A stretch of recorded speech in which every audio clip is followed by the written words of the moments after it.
There was this dad who was sitting like right next to me, and he was completely unaware of how insane he was being. Oh, man. Just like so invested, so loud, screaming at the refs. And listen, I am that guy. So that's why this hit home for me. It was alarming for you because you saw yourself. Exactly. It was like good thing, though. It was the evil Kermit meme. And I was like being good Kermit now, but I know evil Kermit is coming for me. Yo! Hey! Look at that. I'm in New York. Look at you. You're here. I'm in New York. We did it. I'm on the East Coast. I survived travel. Survived another travel. You survived. You know what people have been saying is that we don't talk about airplane stories enough on this podcast. Yeah, no, that's it's a topic we really need to go into a little deeper. Yeah, definitely. Maybe on this show. Yeah, we could think about it. I mean, red eyes are confirmed the best time to travel with a 1-year-old. That is 100%. Yeah. Red eye. Lou went to sleep. Lou stayed with Emily on the flight. Wow. And she went full lay flat like right away. Lou passed out. It was great.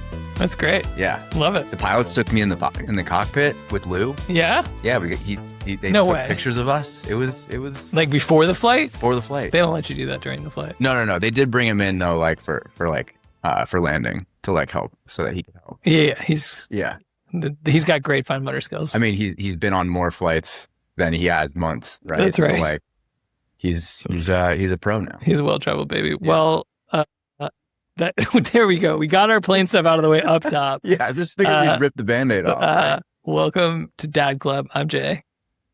I'm Greg. And here we are in person, in real life, to talk about being a dad and vent and breathe and brag and talk about travel. If you're a dad, you're already in the club, my bro. Let's start with the question of the week. The question of this week comes from my brother, Andrew, in the form of a text message.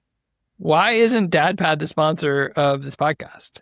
If you're not familiar with DadPad is a product that my brother Andrew is the proprietor of, and it is a bed for dads who are going to the hospital, whether that's for birthing process or other things. You know, so like we've talked about on this podcast before, it's great for dads who have a kid in the NICU. It's a really amazing product. It can be transitioned to a mat at the home. But the question was, why isn't DadPad the sponsor of this podcast? And I have an answer. yeah, what is your answer? I don't have a dad pad. Yeah, that's a good reason. Yeah, he's never sent us a dad pad. Yeah, to be fair, I did have a dad pad at one point, but I no longer have it. It was also a prototype. Did you get rid of it? What happened? It was passed on in the dad community. Oh, right. Okay, cool. Yeah, someone else. It was, which is not a great revenue model for DadPad, but it was a pass along. Yeah. From me to them. I think that there's a new model, so also I'd like the upgraded version if I'm going to be doing ad reads for it.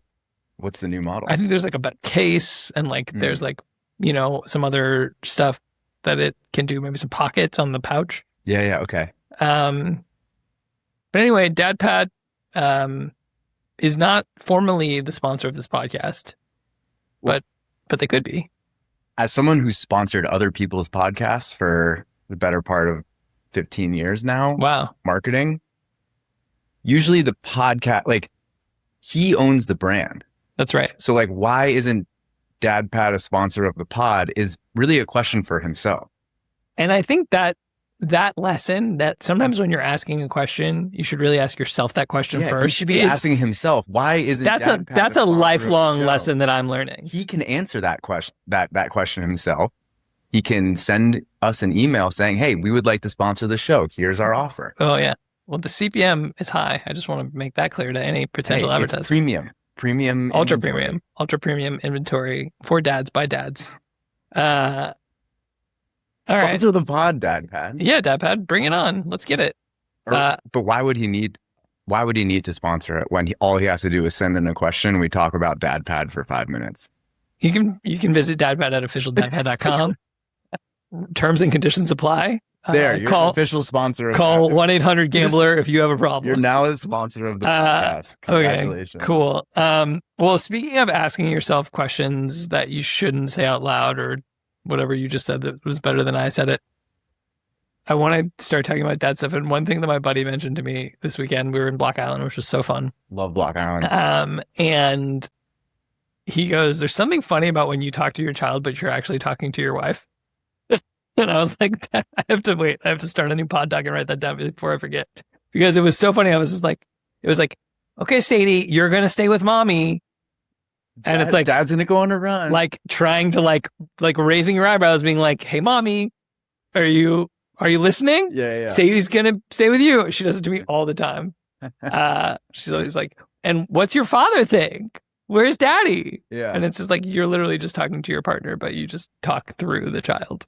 And did that start once Sadie could start understanding things that you were saying? I mean, definitely that's a big part of it. Because we don't really talk to Lou that way because he doesn't really understand what's going on. I think it's going to change really quickly. Yeah. We're going to talk about this a little later, but like, I do think that the last 7 months of Sadie's life have been like night and day from when she was Lou's age. Just like, she is a fully communicating, very decisive, very picky person. Yeah. I saw the video you did about fantasy football names, and she like fully said, yeah, like to respond to you. Oh, yeah. Like she totally understood what you were talking about. Yeah. She liked those names. We'll talk about fantasy football names a little later too. Lou, like we don't really talk to each other through Lou in that same way yet because it's just. Well, just know it's like a peak passive aggressive move that is going to be in your arsenal forever. I can't wait. And it's just going to be like, Sadie, honey, do you think we should go there? Because I'm on the fence. What do you think, Lou? Should Dad go out for a run? What do you think? It's like Lou? so much more. It's so much more layered than that. Lou, it's like you want to sit on the couch all day on Sunday? It's like, oh, Sadie, do you need a bath? Like, but the tone of Robin's voice I can hear is like, go give Sadie a bath. Yeah. And I'm like, on it. Got you. Come on, Sadie. Let's rock. I also want to talk about what I put in the rundown as a fire parenting move I saw. Okay. Literally and figuratively fire. One of my friend's kids is a 5 going on 6-year-old. Okay. And there was a candle and he wanted to play with it. And the mom was like, you can't play with fire. Like, that's not how things work. Like, you're not playing with the candle. And he's like, I want to play with the candle. And she's like, you want to play with fire? Okay, here's the deal. Why don't you go down to the beach, dig a hole, and build a fire? I'll give you the tools. Are you ready to go? And he's like, well, I don't know if I know how to do that. And she goes, well, you can go. I'll show you how to do it. You have to stack logs and I'll give you some matches and you can go light a fire on the beach. You want to go? And she opens the door. And he's like, no, I don't want to do that. And she's like, okay, then you're not going to play with fire. And then she puts the candle away. And I was just like, that was awesome. That is like expert. That's expert. That was ninja parenting. I'm so not close to being able to, like, my brain just does not work that way yet. Well, and I think with toddlers, like, there is no rationalization. Like, you can't explain to a toddler who just desperately wants an item why they can't have it. You just have to distract them from it and like do something else. Or at least that's been my tactic recently. Like, Sadie's obsessed with her pacifier. If she sees her pacifier or someone says the word pacifier, she's like, ah, and like, you got to like get it for her. And like, the only way to get her out of that funk is like to make her forget that she wanted it and give her something else or give it to her. Yeah. So anyway, that was shout out to I love that. I love that. Just what like what if the kid's just like, okay, yeah, let's go do it. I mean, and then you like, what were you guys having dinner at the time? No, it was like midday. I think probably she was the kind of person who would have been like, okay, let's go. And like at a certain point, he would have been like, mommy, I don't want to do this anymore. And she'd be like, okay. But like, you can't write checks your ass can't cash. But like, just giving this 5-year-old like, you want to go play with fire? Go light a fire in the woods. Like, go get started at the beach on Block Island. Yeah, on Block Island. Can you don't light a fire in the woods on the beach? Yeah. Don't do that on the woods. You can do it on the beach in Block Island, I'm sure. Yeah, the beaches are pretty wild and deep, and like if you dig a hole. Did you grow up going to Block Island at all? No, because I'm from Missouri. You're not. But we went starting in college to this friend's parents' house, and like it was such a cool place to go back to. Yeah. It's this like great house. They have a beautiful view. And like we have had so many amazing memories there. It was so fun to go with the kids, and like the kids were all playing together the whole weekend. And like, it's just so fun to watch Sadie be a kid with other kids. Like that's something that will also change a little bit too, as he gets bigger. But like, we're going to go to St. Louis this weekend to see our corporate sponsor, Dad Pad. as well as the rest of my family. You're going to Dad Pad. We're going to Dad Pad Central. I'm going to do some stakeholder interviews. Yeah. And I'm so excited for Sadie to get to play with her cousins because like she's not really been with them at an age where she was like able to play with them. And now they're going to like be fully in play mode. And that's definitely going to include like a lot of like toy grabbing and crying and knocking people down and whatever. But it's like so funny to like watch these little kids just like be little kids together and like just getting to see more and more of it. Another thing my brother had said to me was just like, he'll call me. He's got some stat corrections for this week, but he'll call me and he'll just be like, hey, Mr. Dad Club, like, why don't you try having a couple more kids before you start giving advice to people? And I'm like, dude, have we not been saying this since the start of the show? Like, we are not expert. This is not expert advice. It's not advice. We're literally just two dads that are talking about stuff. That's it. That's it. Don't listen to us. Yeah, definitely don't light fires in the woods. Yeah. Anyway. Is Sadie a share, speaking of like? She's getting better, but she wants what she has. And she wants what you have too. Yeah. We do this thing now where if she shares something, we applaud. To like, that's great. She'll give like if there's like a pen or something, a crayon, like, and she gives it to the other kid, we'll be like, "Yay, Sadie!" And like she'll like look at us and smile, and so it's like we're trying to get her to get a little bit better at sharing. But I also think like 1.5 is still young for like a lot of these concepts. Totally. But she's advanced. She's she's a smart girl. I have a really funny Lou sharing story from this weekend. Yeah. Because we were in Fire Island with our friends, and they have a 1-year-old who's 2 weeks older than Lou. And he isn't a good sharer. And to the point where he just like, if you have something, he just wants to steal it like immediately. Right. So like Lou would get something and then like, he would steal it right away. And Lou would just kind of be like left there like, what's going on? Right. And like, he's not trying to steal things back at all. Right. Yeah. That's just that I don't know if that's just his personality or what. But that was happening over like the first 2 days. And then yesterday we put them in this like, 2-seater wagon to go to the playground, and they each have their own water mugs, right? Like their sippy cups. Yeah. And somehow Lou reaches over and grabs the other one's sippy cup. And I've never seen Lou laugh like this. It was like an evil genius sort of like laugh. Oh, dude, it's the first day of the rest of your life. And it was him with the sippy cup, like kind of like putting it into his mouth and just laughing hysterically. And then the other kid, Freddie, was just like had this mean mug look on his face because he's in a seatbelt. He can't really like reach across and grab it.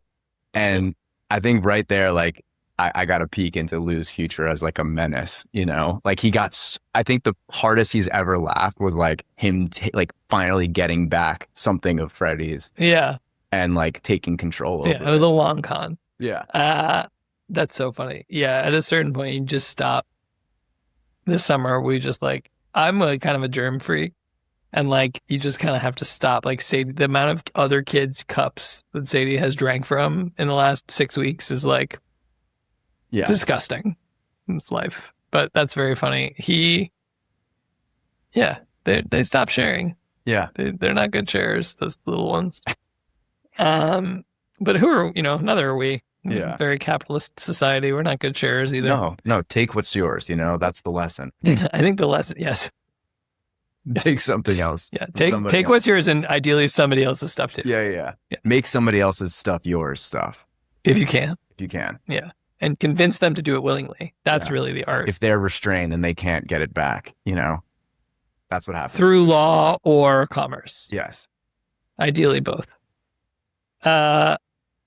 But yeah, I mean, like the whole time in Fire Island, like you can't help but, and I haven't really done this before, but I can't help like start comparing. Yeah. Like my kid to the other kid. Yeah. Right? Yeah. It's like. That's how it works. Because they're so close in age. They're both boys, right? Like he's been around another kid that's basically like a week apart from him, but it was a girl, and like they're so different, right? They're 2 weeks apart. They're both boys, but they are so different. Right. First of all, Freddie is fucking massive. Like he's like twice the size of Lou. That's crazy. And he eats so well. gobbles Crushes down it. food. Whatever you put in front of him, he's just pounding. Yeah. And but Lou has like he's tiny compared to Freddie, but he's got this like big happy personality, Yeah, and yeah. he's like he's laughing a lot more than Freddie's laughing.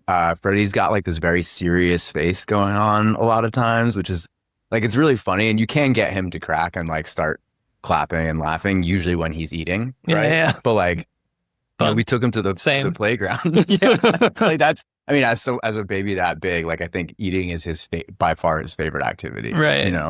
But we took him to the the swing set at the beach, and like they're both getting swung back and forth, and Freddie's just sitting there like while he's moving back and forth, and Lou is just like ha ha ha ha ha, like he's like losing it. He's so happy on the swing. That's so funny. And it's just crazy to see. Like I'm like, okay, so we have a small but really happy guy, and it's like, I mean, he's small today. he's small today. Like it changes so quickly. I know, but like I don't know. It's I never thought to really compare the kids, but you start doing it, and like as you're watching them interact, you're like, oh, like Lou wouldn't steal like that. Yeah. Until he does. Until he does it. It's so true. This summer when we were up at the house, and our friend's son is like 4 months older than Sadie, maybe 5. He knew every single one of the flashcards. Like we have the little flashcards with all of the pictures and whatever on them. And like you'd pull it out and he'd be like, kitty, lion, like truck, whatever. And he like knew every word. He's got a photographic memory. And Sadie was like, I'm like, Sadie, what's this? And Sadie's like, blue. I'm like, definitely not that. And like, it was this weird feeling where I was like, Sadie, you need to like learn these words. And she's like, obviously, like if you compare her age to his age with math, like significantly further behind him. Yeah. But it was like this thing where I was just like, how come she doesn't know all the flashcards? Like she needs to learn all the flashcards. Yeah. And my wife was like, you need to chill. Now you're gonna start like doing flashcards. Oh my God, I do them every morning. I can't stop. But like, not like there's anything. I mean, I think that's the thing about modern parenting now is that we're so like, oh shit, like they have to have a leg up. Like even as they're 1 year old, it's like, yeah, they have to have a leg up on eating and size and sharing and all. Robin was like, telling me about her friend. It doesn't matter. Like her friend's kid goes to the best public school in Brooklyn. Like she's gonna go to middle school, high school soon, and so she's like, they want a private school. And so she was like, how are you doing? What's going on? He's like, every weekend I just do test prep with her. Yeah. For like the private school exam. Jeez. And this is like, she's like, comes from 2 genius parents. She's going to get into every single school. Like it's not, but it's just like every single weekend. It's like, if that's the way everybody else is preparing, then that's the way you need to prepare. I think it was bad like that when we were kids, but like. Was it though? Was it like this? Also like in New York, private school is a insane situation. I think same for LA. It is same for LA. Any of these big cities where like, it's all private schools, right? Like there's going to be such competitiveness. The price, the competitiveness, the world. It's like stuff I don't even want to think about, but Sadie is going to go into like not even a twos, but like a nursery school once an hour, 1 hour every 2 days, like little program. And it's like, do we want to do it at like the synagogue that maybe we're going to send her to pre-K at, or do we want to do it at this like rinky dink little room that like whatever. And it's like all of that stuff starts to come in and you're just like, oh my God, I have to like think about like she's 1.5 and I have to like think about where is she going to go to kindergarten. Yeah. It's crazy. What age is kindergarten? 5. 5. Yeah. Yeah. It's like, it reminds me of, it's like going to college when we were going to college. It's like that is now happening in middle schools and kindergartens with like the admissions and the amount you're paying. It's like, it's like college there's like literally people's jobs are like private school admissions advisors. Insane. For like 4-year-olds. Like to get your 5-year-old into kindergarten at like one of the fancy private schools in Brooklyn, there's like people whose career it is. Hate that. To like introduce you to the right donors so that they can sponsor you. And like all of this like nepotism is just like, listen, shout out to Nepo babies. Good for you. Mazel tov. But like, there's a line. where it's like no longer okay. Remember we talked about this on a previous episode, like the fear of moving to like the burbs. Sure.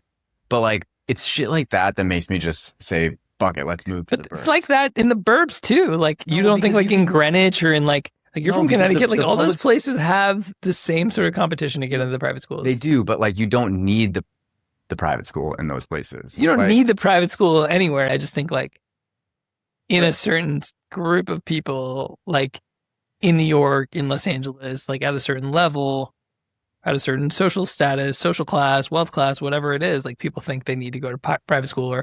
And the thing that at least I experienced this from my parents, I don't know if you have this from your mom or Ellie's parents, but like my parents are just like, well, Sadie's so smart, so we would hope that you give her a great education. And I'm like, that's what your parents. First of all, she's 1.5. I mean, I think she's love that. I think she's a genius, but also like y'all want her to go to private school, like, you know my bank account number. Yeah. Okay, it's on Venmo, us. baby. We need this episode to blow up, and then maybe you'll get another dad club sponsor will be. I think we should get some more sponsors, and they can help us. And I really don't have a preference. I went to public school originally, and then I moved to a private school. I'm from St. Louis. It's a little different there. I think private school cost, when I started going to private school, I think it was $6,500 a year, which is like the cost of lunch at private school now for like a week. So anyway, I think like I'm not going to name any names of schools, but like the ones that I've heard of in LA, they're like 40, 50 grand a year. Here it's upwards of $70,000 a year for like kindergarten, triangles, shapes, colors. But you're reading. Yeah. Kindergarten. That's, I can't even fathom. That's 140 before tax that you got to make to send your kid to that school.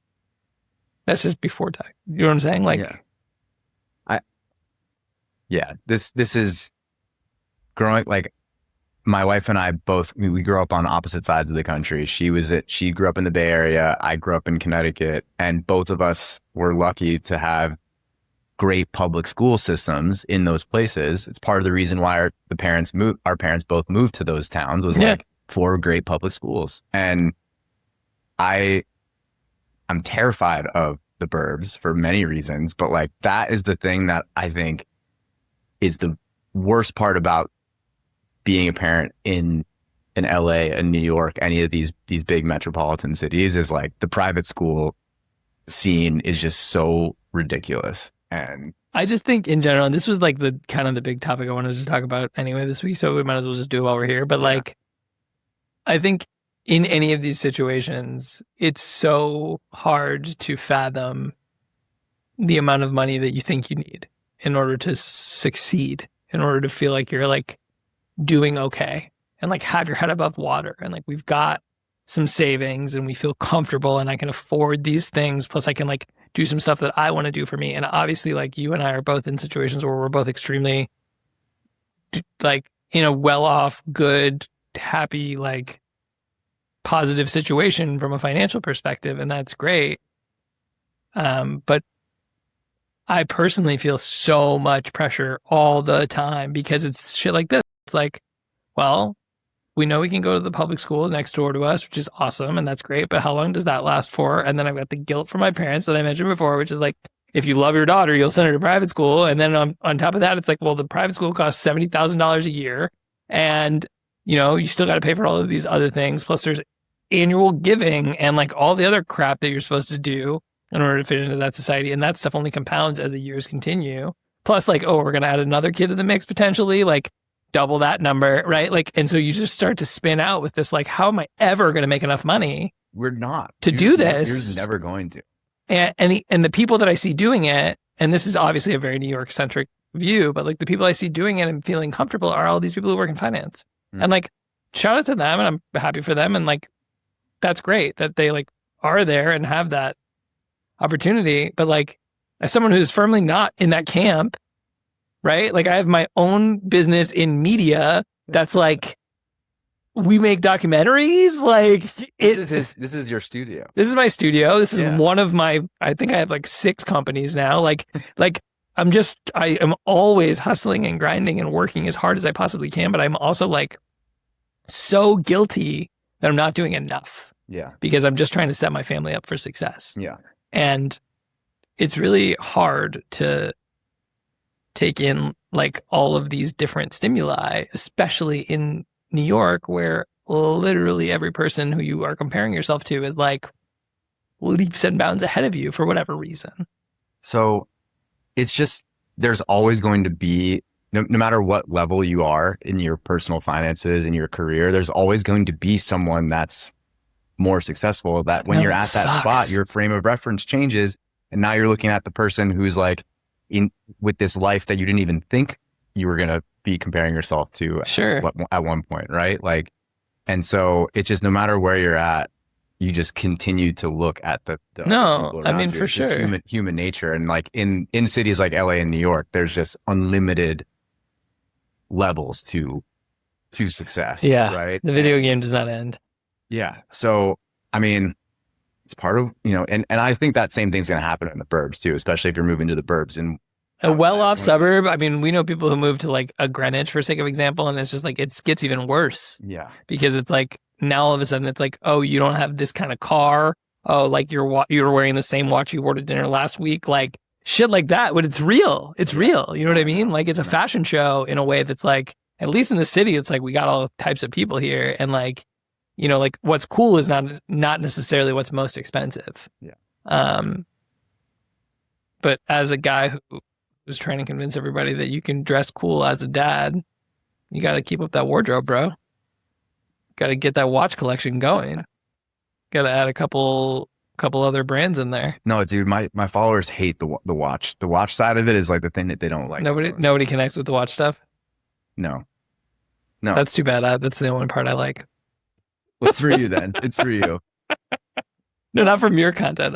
I think like when I watch fashion content or whatever, I'm just like, yeah, like whatever. Like t-shirts What are about great. the watch? What watch are you wearing? Like that's what I'm always looking at when I look at Yeah. like celebrity photos or whatever. I'm just like, what watch does he have on? Well, I think How do you get that? I think I told you about this, right? Like I did this the one CVS. that's like a white shirt and jeans, but then I'm wearing my like a Rolex, and the guy's like, "Oh yeah, great simple fit. Like, where do I get the watch? CVS." Yeah. And yeah, but I mean, the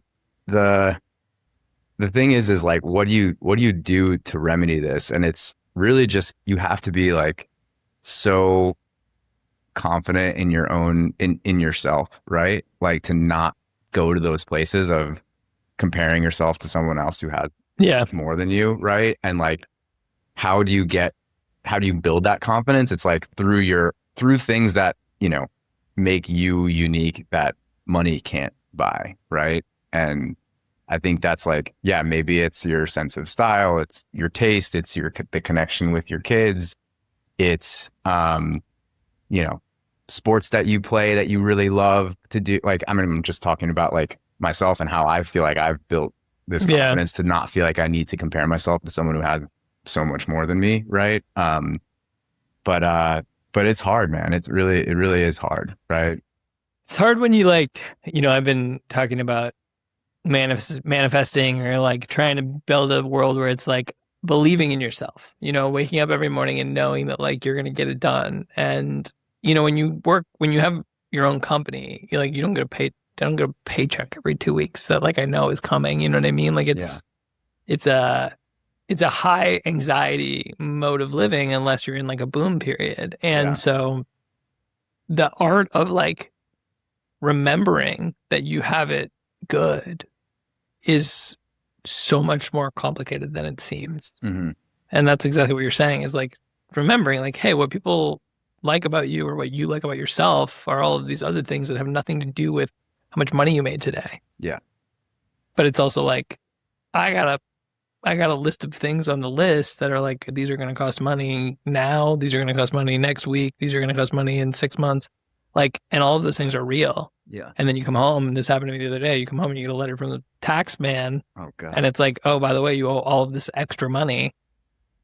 And like, literally, I was just like, I had like 4 good days in a row. I was like feeling good. Like I was like, okay, we're in a good spot this week. Like got some good clients, did some good work, like feeling great. Went to Block Island, came home, opened the mail, and just like fucking got murdered.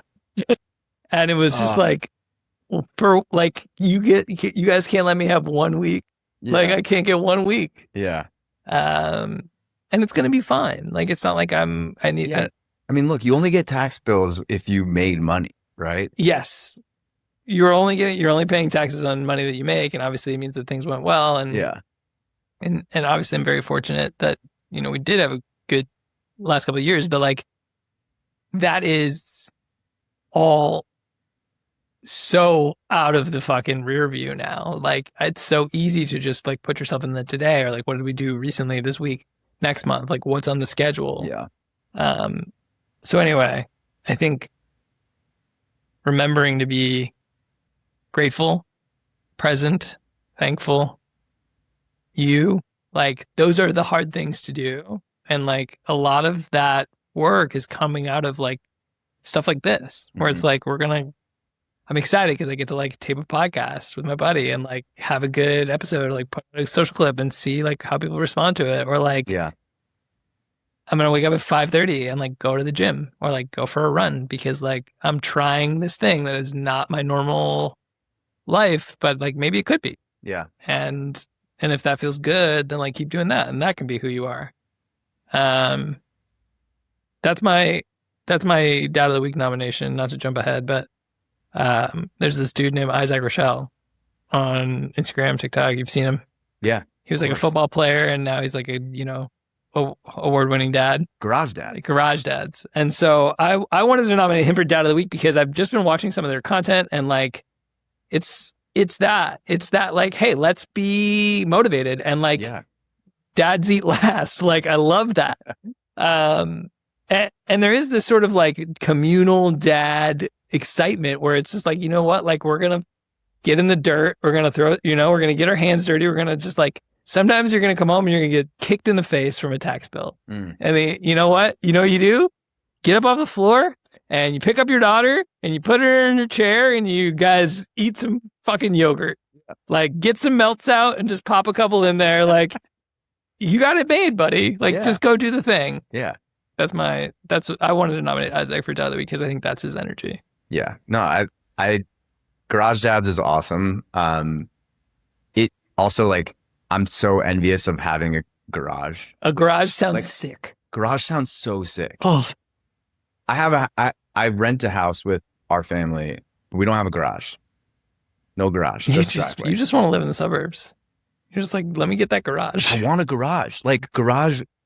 I want a garage with some workout stuff in there. You could get a house with a garage in LA. We are moving in February. Like we have. So you got to put garage on the list. So garage is going to be on the list for sure. And then you're going to build a shred shed? Yeah. I mean, I got to start Garage Dads West. Yeah. GD Dub. Which I think he actually is probably in. I think he's in San Diego. Is he? Yeah.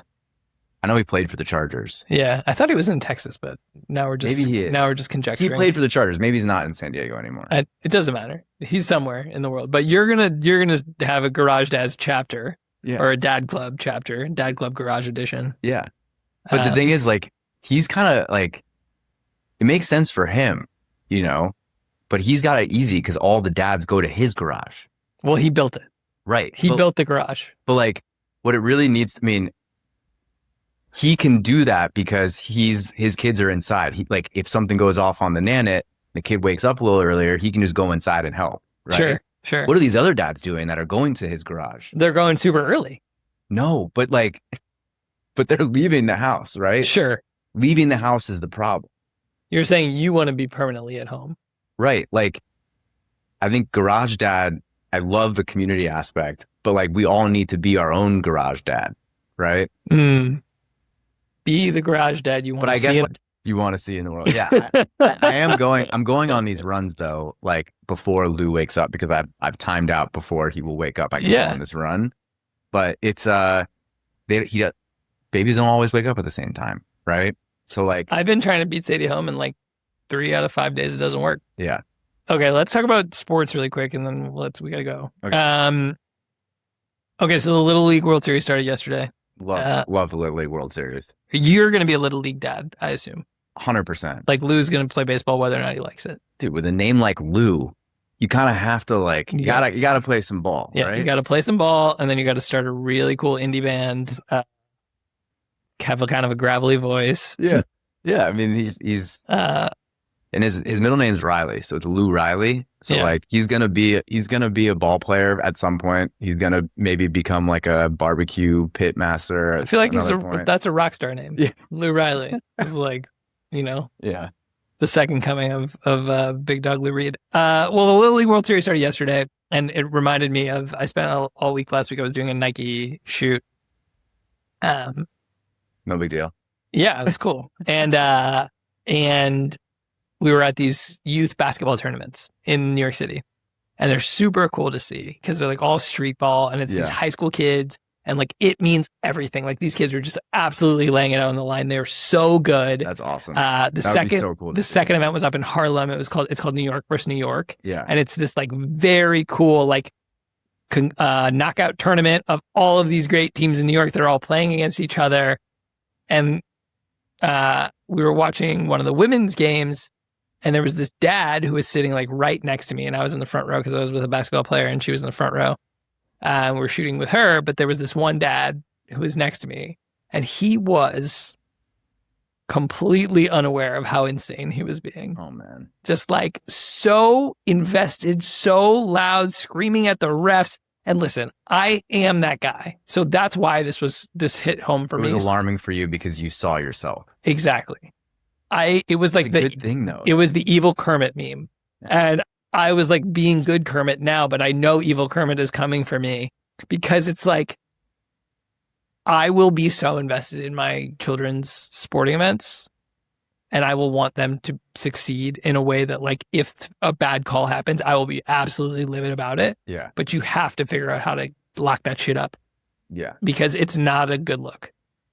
And this guy was just so over the line. He was running on the court. He was screaming at everybody. No. Like, we're in public. That's horrible. Also, like, your kid is intuiting your behavior. And like, even if they're 16, like it. Yeah. No, I'm really glad that you saw this happen. Me too. Because somebody needs to play this back for me when I'm that dad. Exactly.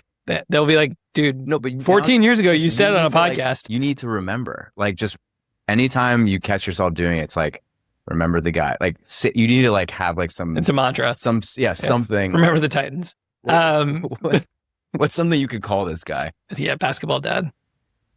Remember basketball dad. Remember basketball dad. And just say that to yourself as soon as you start getting a little bit heated. Yeah. Like, without that though, you might not have like a safety mechanism. You would just go full bore. You could turn into basketball dad. Right? I think it's definitely still a possibility, but I bring it up because I think in the Little League World Series, the stakes are so high. Like, it's on ESPN. Like, it's like, and these kids are great at baseball. And it's probably so hard for their parents not to become basketball dad in a way, not to become that parent who's just like so up there. And sometimes, the parents are coaches or whatever. So I just think of those kids and those coaches. And I think like, it's great that they like experience this pressure and they like learn that sort of adversity. But I also think like, kids should be kids. Yeah. But I think what's nice about the Little League World Series now, with that in mind, is like, I don't know, growing up when parents weren't like mic'd up on ESPN, sure. Like they would be like kind of mean sometimes, right? Like my dad was never mean. He was always like super nice, and I was never like the best player on the team or anything like that. But he was always nice. But there was like some dads that coached that were like pretty intense and like really mean. Yeah. And that type of thing, whether these coaches now are just like playing nice for the cameras on the big stage or not, like they seem that they're genuinely like more level-headed than any Little League coach I've ever had. And I think it's because they're mic'd up. It must be. They have to know that like, okay, I'm on national TV. I am mic'd up. I can't scream at like 16. I'm sure the ESPN producer that's like micing them up at the beginning is like, remember Steve, no cursing, like, whatever. Right? Like, don't tell Tommy that he fucked up when he struck out. Exactly. Right? Like, it's all positivity now. Right?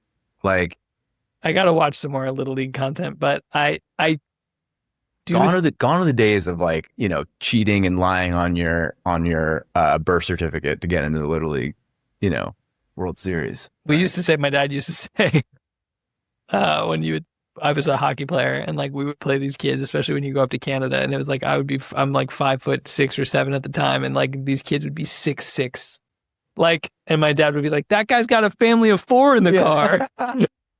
like they just had like a full beard, and we're like 15. They grew them differently up there, but anyway, don't be basketball dad. That's a life lesson. And that doesn't mean you can't be passionate about the sports, but like, you can't be feeling. I will always fight for my kid forever. I think like our kids, but like learning that there's a time and a place to raise your voice or to put yourself in that sort of place. Like, listen, as a sports watcher in general, like I do not sit down during a big game. Like, no, I'm up, I'm pacing, I'm screaming during these Knicks games in the finals. Like, the things I said to Victor Wembanyama, no one should hear. Like, it's not appropriate. No, it's not. But he deserved every word. So I got to lock that up for. Sports are such a huge part of both of our lives, both as fans and like, people that play sports and are very active and everything. Yeah. Like, all I hope for is that Lou finds something, whether it's sports or something that he gets like super passionate about and like actually from a young age wants to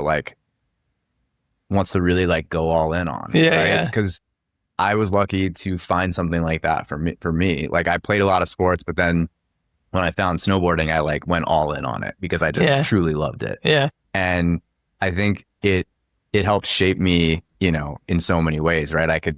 I proved to myself very early on that like, if I just commit myself to something, like good things can happen. Yeah. Right. And I just hope that Lou finds something like that to, that he truly wants to do. Right. And hopefully it's something that I also love to do because that would be sweet. Yeah. But if it's not, whatever, like who cares? That's cool. Yeah.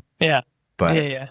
I feel you. Yeah. And that's what's so cool about being a kid like that. Like, just like, for me growing up, it was like, oh, I can like be in a band and play guitar, but I can also like do skateboarding, and I can also like play soccer and golf and like all these other things. And so it'd be cool, man. Yeah. It'd be cool to make it bigger. All right. Last thing before we bounce, fantasy football. It's here. Football is back. Football is so back. We're going to a fantasy football live podcast tonight. We are. To hear about who we should and should not draft. To go see some colleagues. To go see some colleagues. Actual former colleagues for you. Yeah. Real former colleagues of mine. Shout out to Dop. But it's fantasy football draft season. I put a TikTok on the internet that I thought was going to break the internet, and it got 282 views. So pretty good. Hey, these things take time. You never know. Maybe it blows up tomorrow. I think it might be tomorrow. Tomorrow might be the day. Yeah. But where I wanted to start was great team names for dads. So I had a few. My favorites are Njoku's on You. David Njoku. That's good. For Kyron Out Loud. That's a strong one. Yeah, I really like that one. And my personal favorite, I'm not mad, I'm just disappointed. It's a great dad saying. That one might be over the character count for most leagues, but I'm not mad. I'm just disappointed. Yeah. Will Dissly, tight end. Good dude. That's good. Those are my dad fantasy football team names. I have a couple as well. Let's hear them. Kittle Me This. Oh, nice. Nice. Mahomes Improvement. Dad stuff. Sure. Tool time, Tim. This one, shout out to all my lower back pain dads. my back Jalen Hurts. Lower back squad, where you at? Yeah. And then because I'm such a huge Jets fan, and I think we might be decent this year. Okay. Don't say anything. I'm not saying anything. Okay. But John Gruden believes in us. That means a lot. Gruden, if the grinder likes it, then I'm game for it. You hear that guy talk about football and he starts talking positive about your team, like I'm ready to run through the wall right behind you. Yeah, sure. For that. Sure. But because I'm a huge Jets fan, Breesy like a Sunday morning. Oh, great Eagles tune. Should we talk draft strategy? Yeah, draft strategy. So this is a very important topic because, as you dads may know, you're going to have several hours of commercial-free football ahead of you every Sunday. Hell yeah. Starting in just a few weeks. Oh my God. How many hours is it? 9 hours? I think it's 7 hours. 7 hours? 7 hours of commercial-free football. Is that what Scott says? 10 to... Anyway, Sunday season is ahead of us. Yes. And we're here to share the ultimate dad draft strategy for how to convince your wife that you should be able to watch all of the football games. Correct.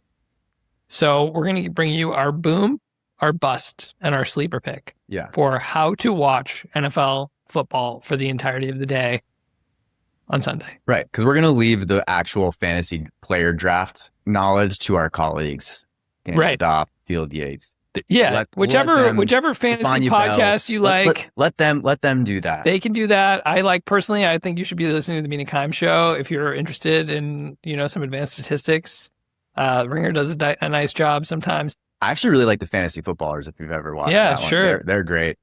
But yeah, we're not going to tell you which players to draft. I don't know who to draft. We're going to help you I need them watch to tell the me. most football. That's what we're going to do. We're going to help you watch the most football. Yeah. Look right in your camera. That's how you do it here in the studio. We're going to help you watch the most football.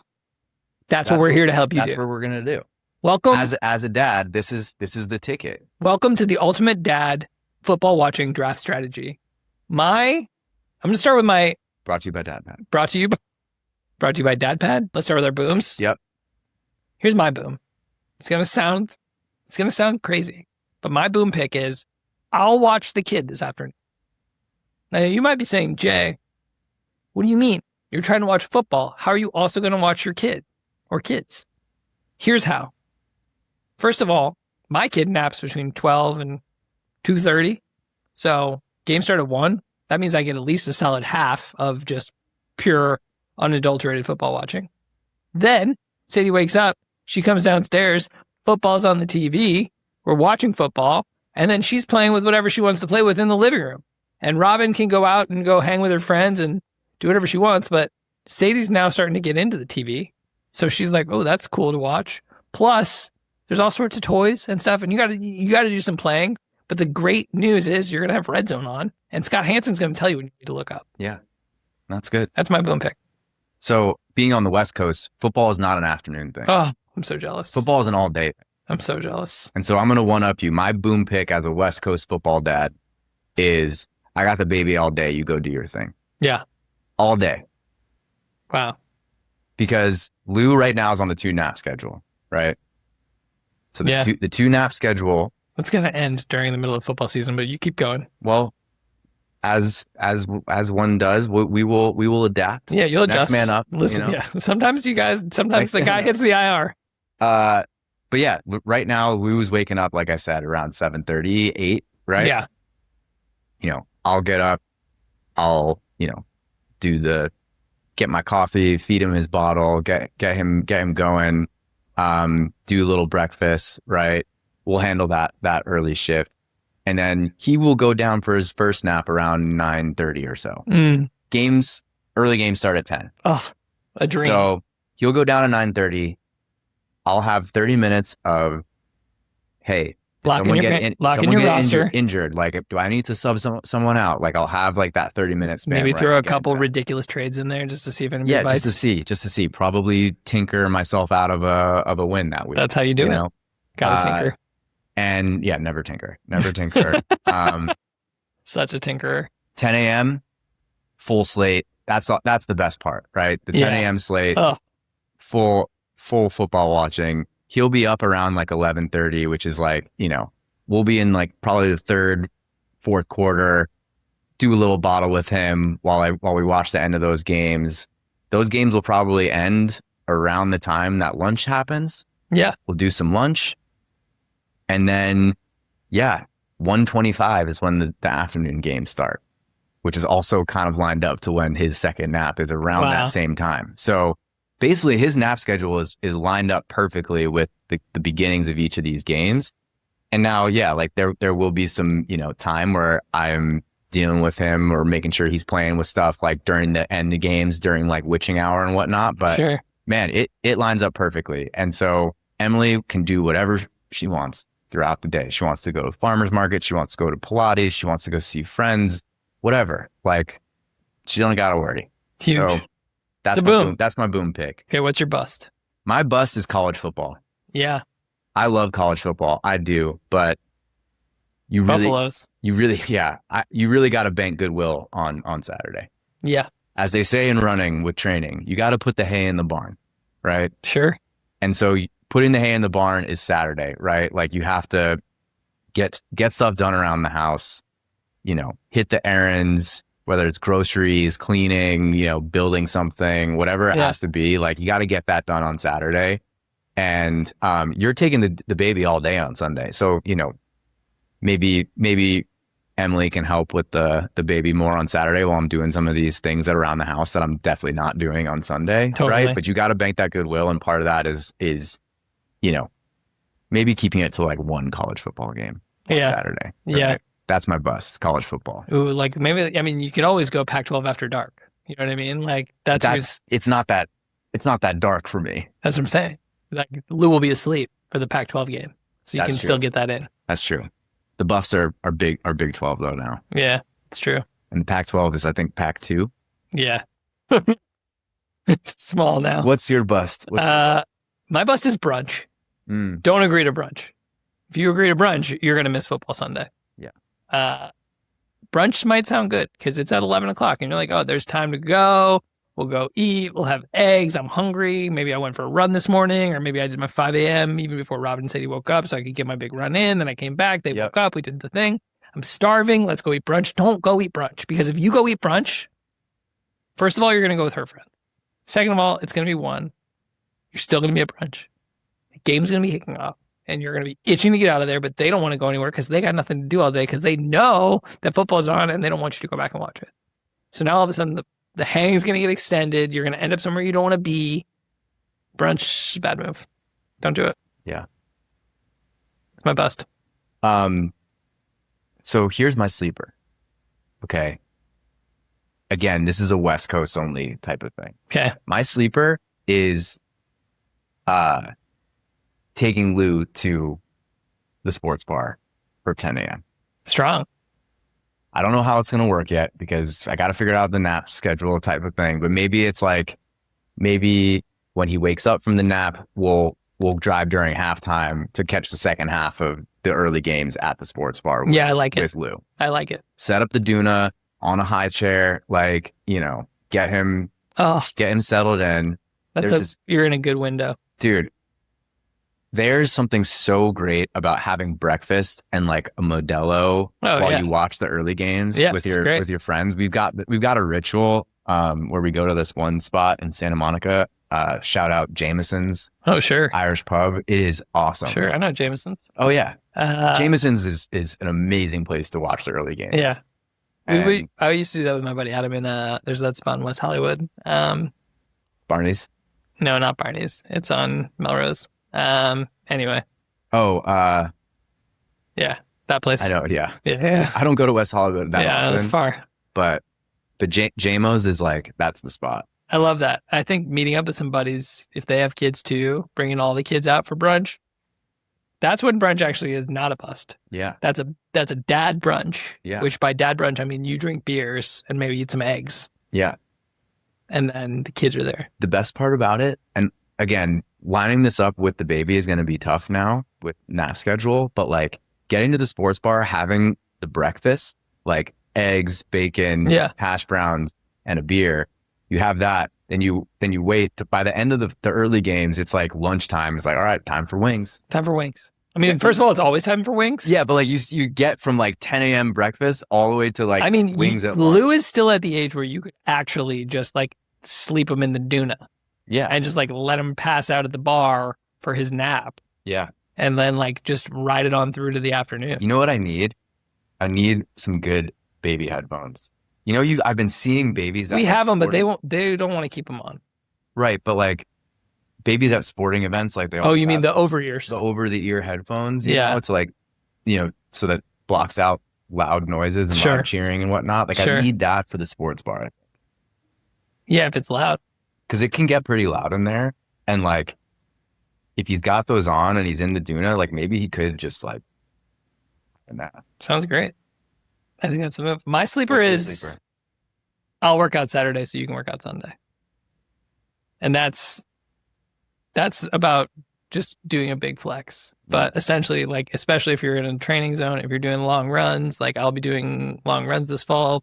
If I'm doing long runs, now all of a sudden your long run schedule is moving. You cannot expect to both do a 2-hour run and watch football all day on Sunday. That's ridiculous. So you got to flex that shit to Saturday. You think you can do both? We're gonna test it out. I think you're asking for disaster. But Saturday is gonna become like truly feel like Saturday night will feel like a weekday, where it's like I'm gonna go to sleep early, but we're not gonna be doing. Why don't you just do it on Friday night, which is an actual weekday? Because the way that this training is lining, I'm getting too on this, but like Friday is a speed run day, and Tuesday is a speed run day. Monday is an off day. So like I need that Saturday, like really Godspeed, bro. I'm just telling you, my sleeper pick is you move your long run to Saturday, you move your big workout to Saturday, because on Sunday you have one objective, and that objective is football. It's not running. But the thing is, I could get that early run in between 6 or 5 and 7. Yeah, but you're just gonna be it's gonna be Sunday Night Football, and you're just gonna be snoozing because you got no gas up in the tank. Sunday Night Football starts at 5:30. I would still be exhausted. This is why, another reason why I probably won't ever leave California.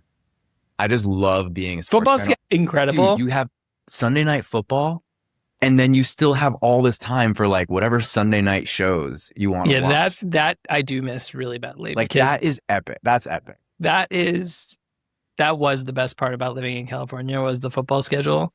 If you're a soccer fan, it sucks because every British Premier League game is on at 3 o'clock or 4 o'clock in the morning. That sucks. Yeah.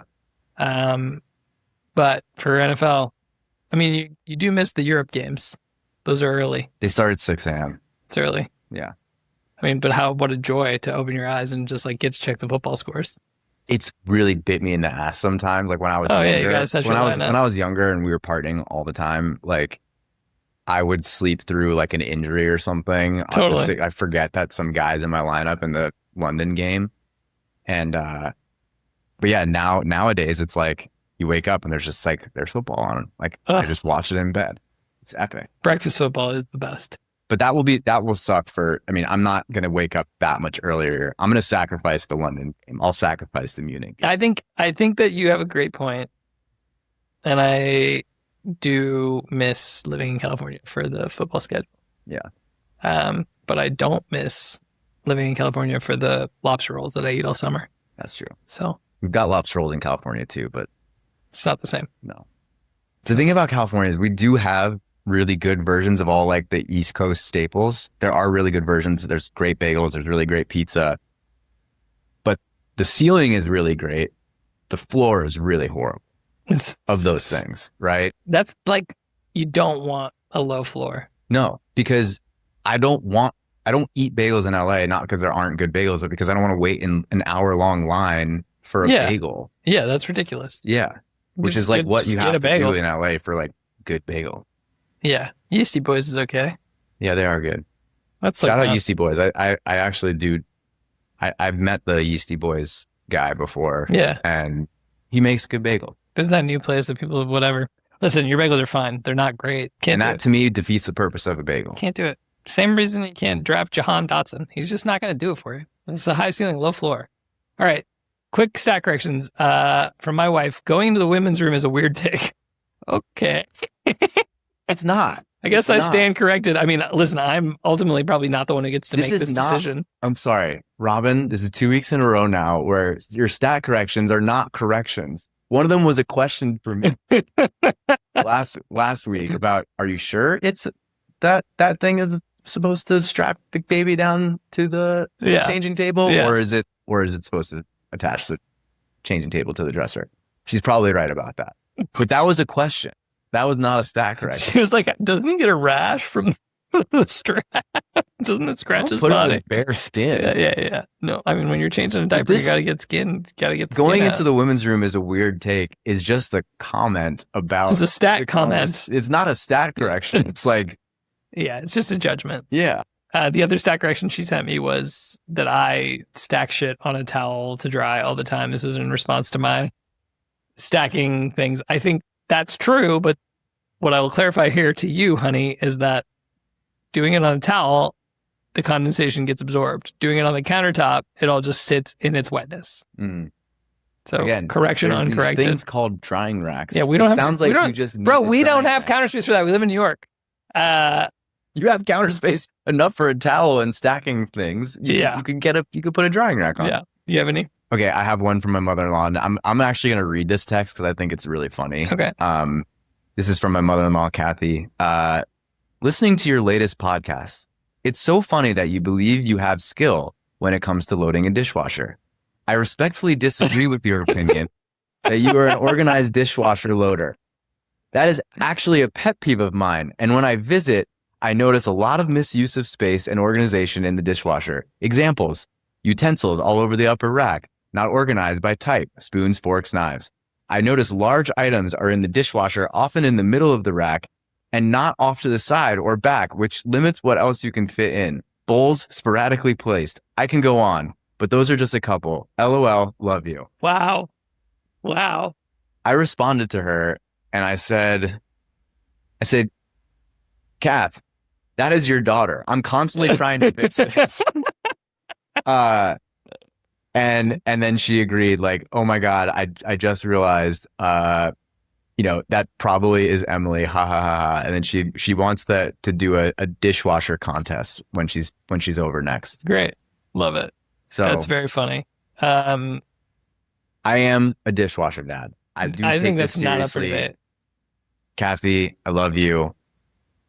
That was wrong. but I felt like it needed to be said. So, all right, that's all for this week's episode of Dad Club. Thanks for listening. Thanks for watching.